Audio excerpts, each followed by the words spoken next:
જિગ્નેશ મેવાણીએ વિધાનસભામાં અમરેલીની ઘટના પર સરકારને આપી ખુલ્લી ચેલેન્જ। અનફોર્ચ્યુનેટ કમનસીબ ચિંતાજનક ઘટના આપણી સામે આવી છે એ છે અમરેલીના એક શિક્ષકે કેટલીક માસૂમ બાળકીઓ સાથે છેડા કર્યા, દુષ્કર્મ કર્યું, એની ફરિયાદ સામે આવી છે। અત્યંત ચિંતાજનક વિષય છે। પણ જે ગુજરાતની અંદર ભારતીય જનતા પાર્ટીનો એક ધારાસભ્ય નામે ગજેન્દ્રસિંહ પરમાર, એની સામે હાઈકોર્ટના આદેશના પગલે ગુનો દાખલ થયો બળાત્કારનો, અને હજી સુધી ગુજરાતની સરકાર તેની ધરપકડ કરી શકતી ના હોય તો ગુજરાતમાં બેન દીકરીઓ માતાઓ ક્યાંથી સુરક્ષિત રહેવાની?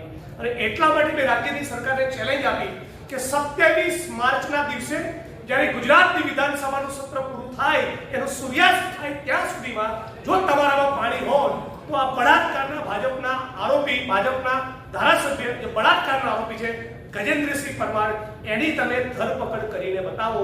આ મુદ્દે પણ આખી ભારતીય જનતા પાર્ટીની કેબિનેટ અને તમામ ધારાસભ્ય મૌન હતા। અમરેલીની ભોગ બનેલી, દુષ્કર્મનો ભોગ બનેલી દીકરીના મુદ્દે ભાજપના પ્રવક્તાઓ સિમ્પથેટિક વલણ મીડિયાની સમક્ષ રજૂ કરશે અગાઉની ભૂતકાળની ઘટનાઓની જેમ, પણ ગુજરાતમાં બેન દીકરીઓને માતાઓ ક્યાંથી સુરક્ષિત હોય જ્યાં ભાજપનો એક ધારાસભ્ય પોતે જ એ બળાત્કારી બનીને ફરતો હોય, અને બધા સોશિયલ મીડિયામાં કદાચ તમે વિઝ્યુઅલ જોયા છે, કુંભના મેળામાં ફરતો હતો। હવે સમજાયું કે એ માણસ કુંભમાં પાપ ધોવા માટે કેમ ગયો હતો। બળાત્કારના આરોપીની ધરપકડ ફક્ત ભાજપનો ધારાસભ્ય છે એના કારણે ન થાય, આ ગુજરાત કોઈ પણ સંજોગોમાં ચલાવી લેવું ન જોઈએ।